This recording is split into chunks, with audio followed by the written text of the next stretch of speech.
16 октября 2025 года в торжественном мероприятии в городе Сухум, посвященном 25-летию создания политической партии Амсахара.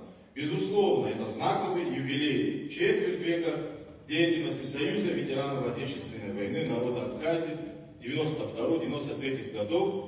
Амсахара преобразована затем в одноименную партию. Важная неотъемлемая часть новейшей абхазской политической истории, эпохи становления, развития суверенной республики Абхазия.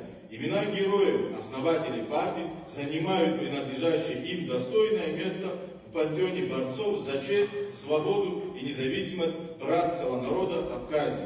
Уверен, обо всем этом будет сказано 16 октября. Сожалею, что обязанности в Москве, прежде всего предстоящее выступление на очередном пленарном заседании Государственной Думы Российской Федерации в этот день, не позволят мне быть в Абхазии, в которую я всегда стремился и в горести, и в радости. Всей душой надеюсь, что горести позади, а у радости будет как можно больше поводов в будущем.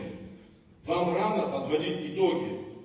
Но от ваших усилий продолжает зависеть очень многое в развитии дружбы и сотрудничества между Россией и Абхазией, достижением взаимопонимания по самым трудным вопросам и укрепления государственности республики. Позвольте пожелать вам искренних успехов в вашей работе. С уважением, почетный гражданин Республики Абхазия, депутат Государственной Думы 1, 4, 5, 7 и 8 созывов, первый заместитель председателя Комитета Государственной Думы Российской Федерации, Евразийской интеграции и связям с соотечественниками Константин Федорович Затулин.